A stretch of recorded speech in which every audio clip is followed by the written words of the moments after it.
The first thing that shook people was not a scream, not a 911 call, not even a headline. It was a video, a strip of sidewalk near a quiet Brentwood home, the kind of ordinary frame you would scroll past without thinking. And then you notice the figure in it. Nick Reiner, walking calmly with a bag over his left shoulder, moving at a normal pace, not rushing, not stumbling, not looking hunted.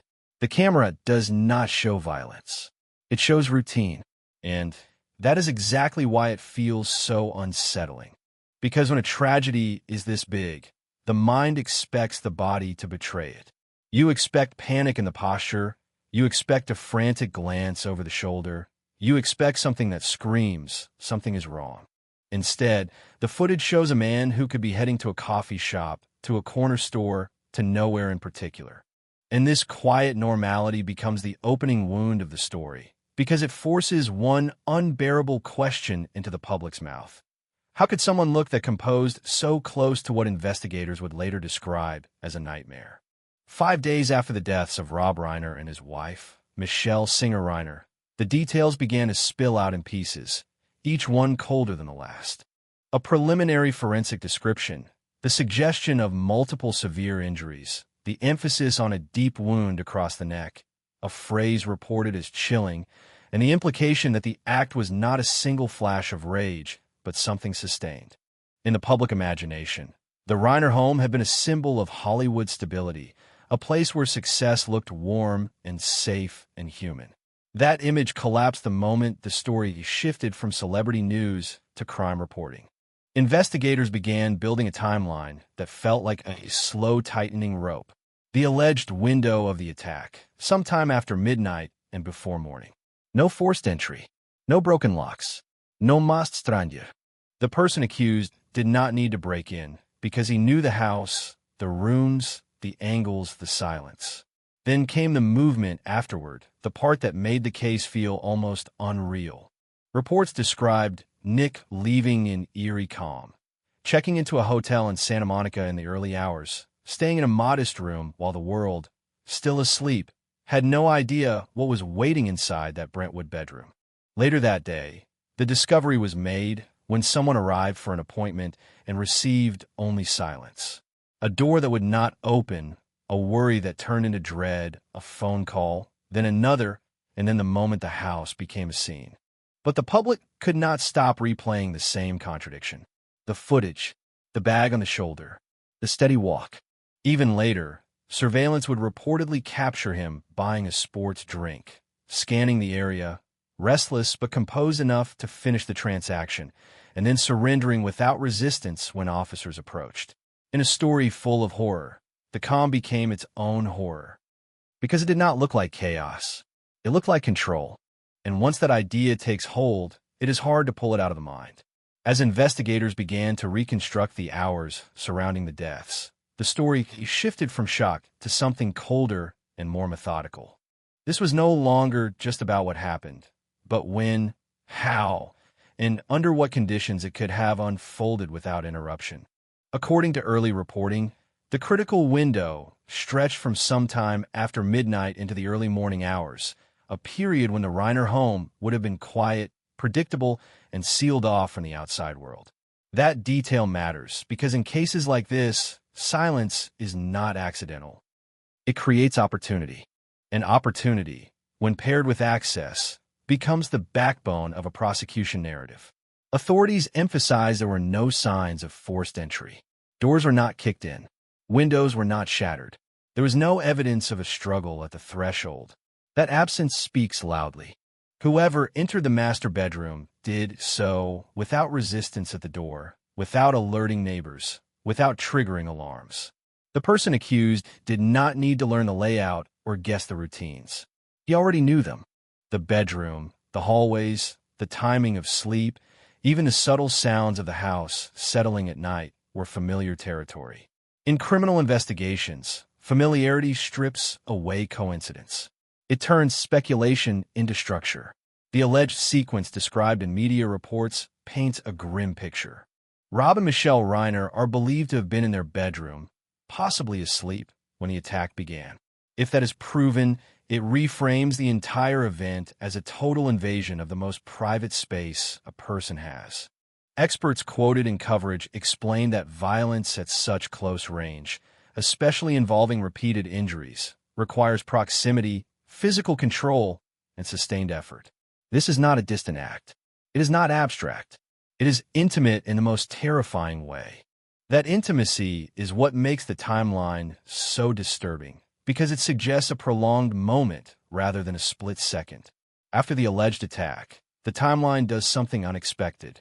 Instead of spiraling into visible chaos, it goes quiet again. Reports state that Nick Reiner left the house almost immediately. No frantic calls, no attempt to seek help, no public breakdown.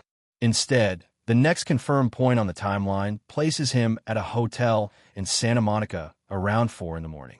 A routine check-in, a modest room, staff who barely noticed him. The ordinariness of that moment clashes violently with what investigators believe had just occurred hours earlier. And that contrast is what keeps gripping the public imagination. From a legal standpoint, movements after a crime can be as important as the act itself. Prosecutors often argue that calm behavior, travel, and concealment suggest awareness and control. Defense teams counter that shock, dissociation, or substance influence can produce the same outward appearance. The problem is that surveillance footage does not explain mental state. It only shows behavior. And behavior, stripped of context, becomes a canvas onto which everyone paints their own conclusions. The timeline continued to unfold later that day with a discovery. A scheduled appointment. A door that went unanswered. Growing concern. Then the moment someone entered and found what no one ever expects to find in a place associated with warmth and safety. Emergency calls followed. Law enforcement arrived. And the house that had once symbolized creative success and family unity became a crime scene sealed off by tape and flashing lights. Meanwhile, Nick was still moving. Surveillance reportedly captured him at a gas station that evening, buying a drink, appearing restless but not frantic. Again, the same detail repeated across coverage. He did not look out of control. He did not appear visibly distressed. He looked, to many viewers, disturbingly normal. When officers eventually detained him with the assistance of federal marshals, he did not resist. He remained silent. He allowed himself to be taken into custody. By the time forensic teams began estimating the time of death, suggesting that Rob and Michele had likely passed hours before they were discovered, the timeline closed into a tight loop. Midnight, early morning, hotel, afternoon discovery, evening arrest. Each point connected, each gap narrowing. What remained unanswered was not when events occurred, but why. And that unanswered question sits at the center of the case, because timelines can show opportunity and movement, but they cannot explain motive. As the investigation moved forward, this reconstructed sequence became the spine of the story. It stripped away speculation about intruders or accidents and focused attention on one unavoidable fact. The tragedy unfolded within a space defined by trust, access, and years of shared history. And once that reality settles in, the timeline stops feeling like a list of times and places. It starts to feel like a countdown. By the time the phrase "final report" began circulating online, the case had already crossed an invisible line. It was no longer just a tragic story unfolding through court filings and press briefings. It had become a narrative shaped by interpretation, language, and the human need to make sense of something that refuses to be simple. The report did not arrive as a single official document handed down with clinical restraint. Instead, it emerged through fragments, expert commentary, leaked details, and headlines promising clarity through enumeration. 7 disturbing details. 7 points meant to explain everything. But what they really did was transform grief into debate, and debate into judgment long before a jury ever sat in a box. The most unsettling shift came with the description of injuries. Early rumors had suggested a swift act, perhaps a single strike, something terrible but contained. That version collapsed under the weight of later forensic discussion. Commentators began describing multiple wounds, a mixture of stabbing and slashing, injuries that implied repetition rather than impulse. For the public, this distinction mattered deeply. A single blow can be imagined as a moment of loss of control. Multiple injuries suggest persistence. They suggest time passing while violence continues. And time, in a legal imagination, becomes intent. The report's language did not merely describe damage to bodies. It described duration, effort, and proximity, words that quietly reshape how people assign blame. Another detail that echoed through coverage was the focus on the neck. Analysts explained, sometimes an uncomfortable detail, why injuries to that area are rarely quick or clean outside of fiction. The reality, they said, involves physical control, close contact, and sustained force. This was not cinematic violence. It was described as deliberate and exhausting. Each explanation, though framed as educational, carried an emotional charge. It asked the audience to picture not just what happened, but how it would have felt in real time. And once that mental image forms, it becomes almost impossible to erase. Then there was the question of the weapon. Reports suggested it may not have been something brought from outside, but an object taken from within the home. An ordinary kitchen knife, a cleaver, an everyday tool repurposed in a moment that shattered an entire family. This detail hit differently than any other. It removed the sense of external threat. It implied that the instruments of destruction were already part of the domestic space, waiting quietly in drawers and cabinets like everything else in the house. The horror of that idea is not just that it is violent, but that it is familiar. It collapses the distance between normal life and catastrophe into a single reach of the hand. The report also leaned heavily on behavior after the fact, because behavior is where morality enters the conversation. Surveillance footage showing calm movements, quiet purchases, and a lack of visible distress became central to the story's emotional impact. Commentators asked whether this composure reflected shock, dissociation, intoxication, or something darker. The truth is that behavior alone cannot answer that question. But the internet does not wait for truth. It treats footage as a confession of character. A steady walk becomes evidence of coldness. Silence becomes proof of calculation. The absence of visible grief becomes an accusation. What complicated matters further was the emerging narrative of preparation versus collapse. Prosecutors typically argue that retrieving a weapon, moving through a house, and leaving afterward indicates awareness and decision-making. Defense narratives, on the other hand, often point to long histories of addiction, mental instability, and emotional volatility. In this case, those histories were not hypothetical. They were documented, discussed, and tragically familiar to those close to the family. The report's framing, however, risked flattening that complexity into a checklist. Disturbing detail 1. Disturbing detail 2. Each item isolated from the years of struggle that preceded it. The idea of a final report also created a false sense of closure. The word suggests completion, resolution, an end to uncertainty. In reality, nothing about this case was finished. Autopsy findings can describe injuries, but not motivations. Forensic timelines can estimate windows, but not internal states. Expert commentary can explain mechanics, but not meaning.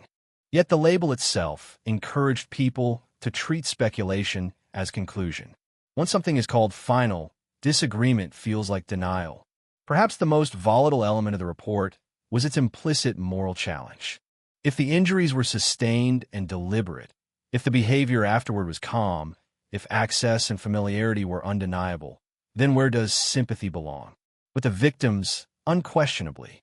But what about the accused, whose life had been shaped by addiction, relapse, and repeated attempts at recovery, supported by parents who refused to give up? The report did not ask that question directly, but it made avoiding it impossible.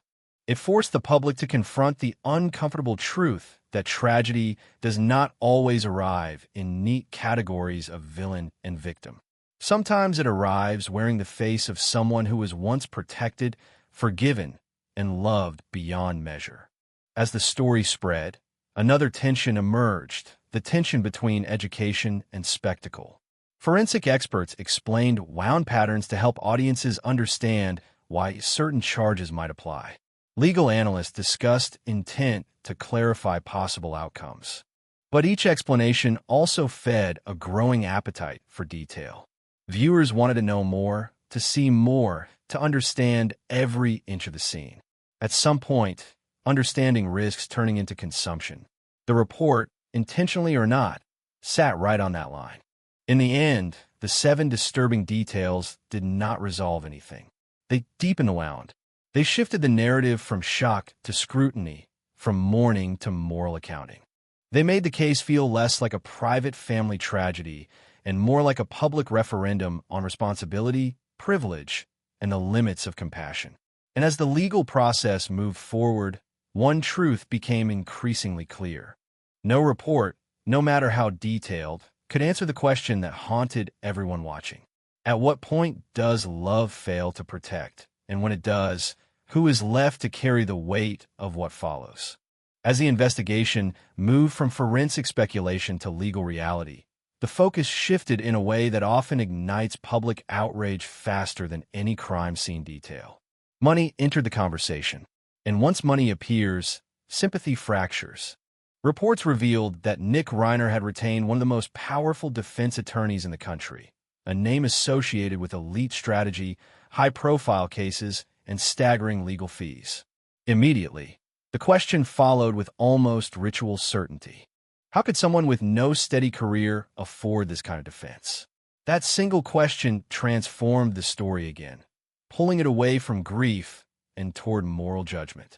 Legal analysts explained that top-tier defense in a homicide case can cost millions, sometimes tens of millions, especially when the charges involve multiple victims and intense media attention. When speculation emerged that the funding was coming not from Nick's own earnings, but from the estate of Rob and Michele Reiner, public reaction hardened almost instantly. To many observers, the idea felt obscene. A son accused of killing his parents, defending himself with the wealth those parents built over a lifetime. It sounded like privilege weaponized, a final insult layered on top of an already unbearable loss. But the legal reality is more complicated than outrage allows. Under California law, a person convicted of killing someone cannot inherit from that victim's estate. However, before conviction, the estate can still be managed by executors or surviving relatives. Funds can legally be used for defense costs, especially if the family believes the accused is mentally unstable and deserving of treatment rather than permanent incarceration. This distinction between legal permission and moral acceptance is where the story becomes explosive. Something can be lawful and still feel wrong. And in the court of public opinion, feeling wrong often carries more weight than being legal. Sources close to the family suggested that surviving relatives approved the use of estate funds in hopes of pursuing a defense centered on mental illness and diminished responsibility. The belief, according to those reports, was that Rob and Michele themselves would not have wanted their son abandoned to the harshest possible outcome without an attempt to understand his condition. This perspective forces an uncomfortable confrontation with parental love. At what point does protection become complicity? At what point does mercy feel like betrayal? There are no clean answers, only positions shaped by personal values and lived experience. The attorney himself became part of the narrative. Known for representing controversial clients, he offered little public comment, citing legal ethics and the ongoing nature of the case. His silence only intensified speculation. Some wondered whether he had taken the case at a reduced rate for visibility.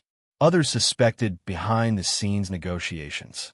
Every theory reflected the same underlying discomfort.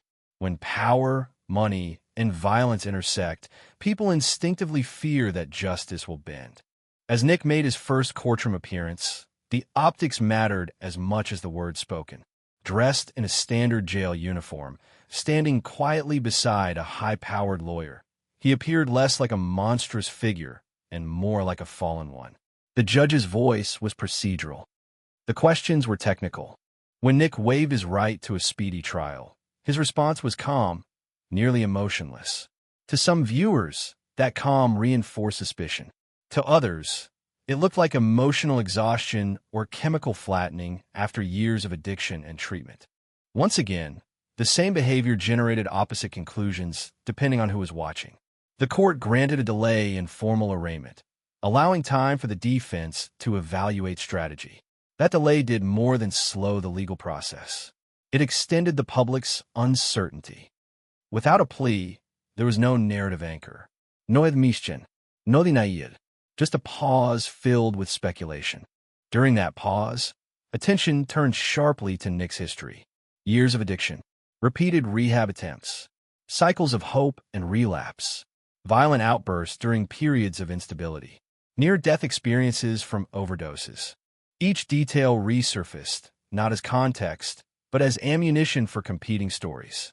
One side argued that this history proved long-term impairment, a mind damaged by substances and untreated trauma, a person who should be placed in a secure psychiatric facility rather than a prison cell. The other side argued that addiction does not erase accountability, especially when actions appear deliberate and sustained. In California, voluntary intoxication rarely absolves responsibility. It may influence sentencing, but it does not erase intent. Prosecutors are expected to emphasize this point relentlessly. If someone retrieved a weapon, entered a bedroom, and carried out a prolonged attack, intoxication becomes a footnote, not a shield. As the case edged toward a future trial date, the stakes sharpened.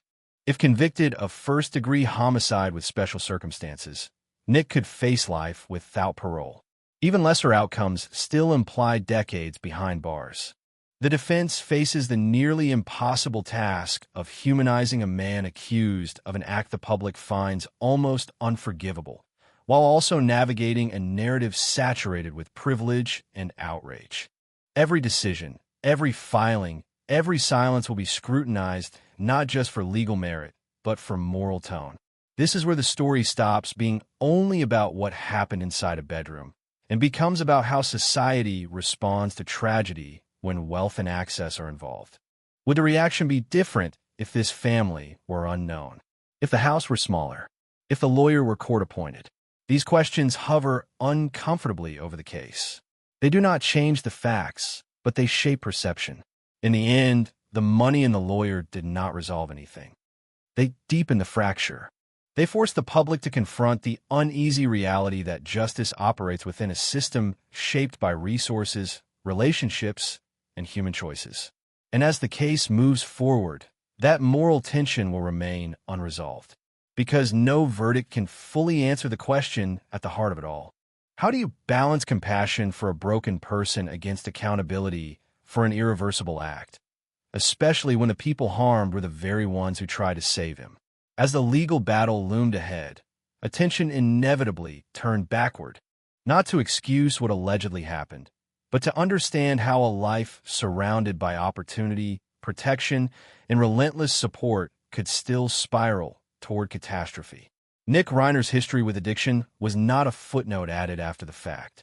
It was a central thread running through his life for more than half of his years, a struggle that those close to the family had quietly watched unfold long before the public ever learned his name. And once that history resurfaced, it complicated the story in ways that made simple judgment impossible. Nick's descent reportedly began in his mid-teens, an age when identity is fragile and boundaries are easily blurred. Born into a world where his father was a celebrated filmmaker and his grandfather a Hollywood icon, expectations hovered over him long before he understood them. Fame brought access, and access brought temptation. Drugs were not a distant danger. They were present, available, and normalized in social circles where excess was often mistaken for freedom. What began as experimentation allegedly escalated into dependence, then into a cycle of rehabilitation and relapse that repeated itself with cruel predictability. Rob and Michele Reiner did what many parents with means and love attempt to do. They intervened early. They paid for treatment. They monitored progress. They believed again and again that the next program would be the one that worked. Friends later described the house as a place of constant hope followed by quiet disappointment. Each period of sobriety felt like a miracle. Each relapse felt like a personal failure, even though addiction experts insist relapse is often part of recovery. The problem was not a lack of effort. It was that effort alone could not overpower the disease. At various points, Nick drifted away from home, living transiently, moving between states, losing stability, and in some periods becoming homeless. These were not glamorous years hidden behind publicists. They were described as dark, chaotic stretches marked by desperation and near-death experiences. And yet, even then, the safety net remained. Calls were answered. Doors reopened. Rehab was offered again. Love did not disappear just because trust was strained. One of the most painful chapters came when father and son briefly found common ground through creativity. Working together on a film inspired by Nick's own struggles gave the family hope that purpose might succeed where treatment alone had failed. For a time, it appeared to work. Sobriety held. Communication improved. The relationship felt less like rescue and more like collaboration. But addiction is patient. Relapse, when it came, reportedly hit harder than before, undoing months of progress in weeks. By the time Nick moved back into the Brentwood home under closer supervision, the arrangement was no longer built on optimism alone. It was built on fear. Fear of what might happen if you were left alone. Fear of overdose. Fear of self-destruction. Friends later said Rob and Michele were exhausted but unwavering. They believed that keeping him close, monitored, and supported was the safest option left. It was not blind denial. It was a calculation driven by love. What makes this aspect of the story so agonizing is that it forces a confrontation with privilege that does not fit neatly into resentment. Yes, Nick had access to resources most people never will. Yes, he had chances others are denied. But addiction does not dissolve in the presence of money. In some cases, money only extends a runway. It delays the crash without preventing it. The same privilege that allowed endless treatment also allowed prolonged dependence, shielding him from the consequences that sometimes force change. This paradox sits uncomfortably at the center of the case. As the public digested these details, the conversation split sharply. Some saw a man whose brain and behavior had been warped by years of substance abuse, someone whose capacity for judgment may have been deeply compromised. Others saw a person who had been given every possible chance and still crossed an unforgivable line. Both views draw from the same facts. And that is what makes the case so divisive. Legally, addiction occupies an unforgiving space. Voluntary substance use rarely eliminates responsibility. Courts acknowledge impairment, but they also emphasize choice, especially when actions appear sustained rather than impulsive. If prosecutors can establish that Nick moved deliberately, retrieved a weapon, and carried out repeated acts, addiction becomes context, not excuse. The defense, however, is likely to argue cumulative damage. Years of drug use, repeated overdoses, emotional volatility, and possible untreated mental illness could have eroded his ability to regulate behavior in extreme situations. Beyond the courtroom, the story resonates because it mirrors a fear many families quietly share. The fear that love, patience, and sacrifice may still not be enough. That doing everything right does not guarantee safety. That sometimes the very person you protect most fiercely can become the source of unimaginable harm. This is not a comforting narrative. It offers no lesson that guarantees prevention. As the case moves forward, Nick Reiner is no longer just the son of famous parents or the defendant in a headline-grabbing trial. He has become a symbol of unresolved questions about addiction, accountability, and the limits of intervention. Rob and Michele Reiner are remembered not only as victims of a brutal act, but as parents who spent years fighting for their child's survival. That truth does not soften the horror of what allegedly occurred, but it deepens the tragedy because it reveals a long road paved with effort, hope, and heartbreak that ended in a place no one believed it would. As the case edges closer to a full trial, the story enters its most uncertain phase. Facts harden into charges. Narratives are sharpened into strategies. And every detail that once circulated as speculation will be weighed, challenged, and reassembled inside a courtroom where emotion is supposed to yield to procedure. Nick Reiner now faces the reality that what unfolds next will likely define the rest of his life. 2 counts of first-degree homicide, aggravating circumstances, and the weight of a case that has already captured national attention place extraordinary pressure on every actor involved. From prosecutors to defense counsel to the jurors who will eventually be asked to decide what justice looks like in this situation. Prosecutors are expected to focus relentlessly on intent. Their case will likely revolve around sequence, repetition, and control. The alleged retrieval or use of a weapon, the entry into a private bedroom, the nature and number of injuries, and the movements afterward will be presented not as isolated facts, but as a coherent pattern. In criminal law, patterns matter. They suggest awareness. They suggest choice.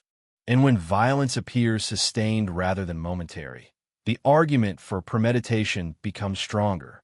The prosecution will almost certainly argue that regardless of Nick's history, the actions described demonstrate a conscious decision to act and to continue acting. The defense faces a far more complex challenge. They must humanize someone accused of an act most people instinctively recoil from, while also navigating a public narrative already saturated with suspicion and anger. Their likely path centers on mental state, not denial. Long-term addiction, repeated rehabilitation, documented instability, and possible co-occurring mental health disorders will be emphasized to argue diminished capacity. The goal would not necessarily be acquittal, but mitigation, a reduction in charges, a sentence that acknowledges impairment, possibly placement in a secure psychiatric facility rather than a lifetime in prison. This strategy, however, walks a narrow line.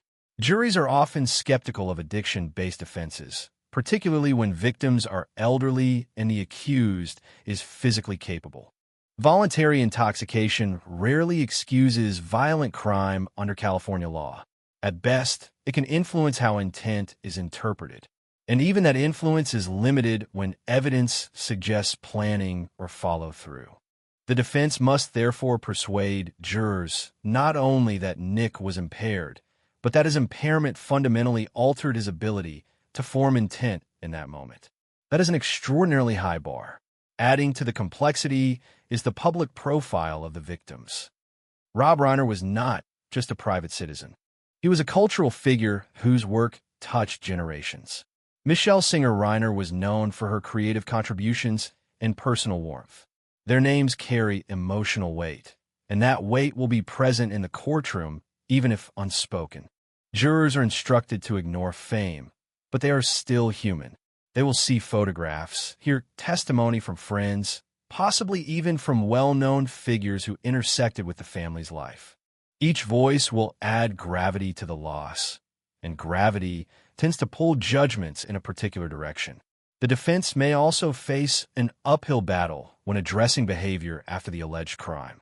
Calm movements, hotel check-ins, purchases, and a lack of resistance during arrest are details the prosecution can frame as evidence of awareness.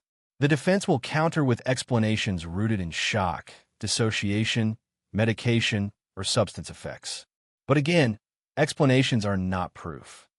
They rely on credibility. And credibility, once eroded in the public imagination, is difficult to rebuild.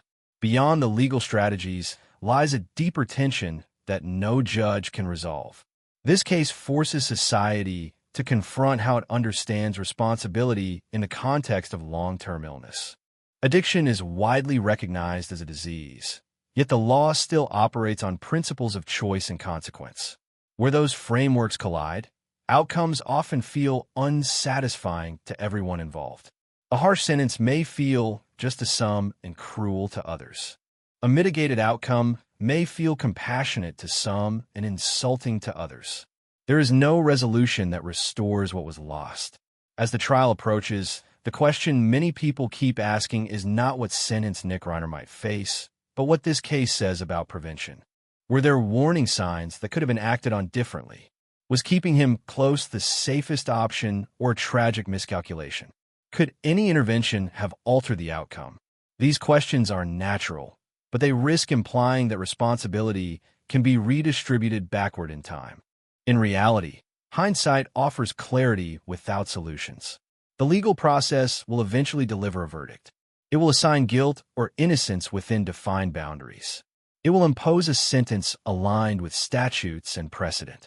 But that verdict will not answer the most haunting question left in the wake of this tragedy. At what point does care become helplessness, and when does protection fail to protect? For the Reiner family, for those who love them, and for countless families watching from afar, that question will linger long after the courtroom lights dim. When the final arguments are made and the courtroom empties, what remains will not be a clean ending, but a quiet reckoning. This case, regardless of its legal outcome, leaves behind a silence that cannot be filled by verdicts or sentences.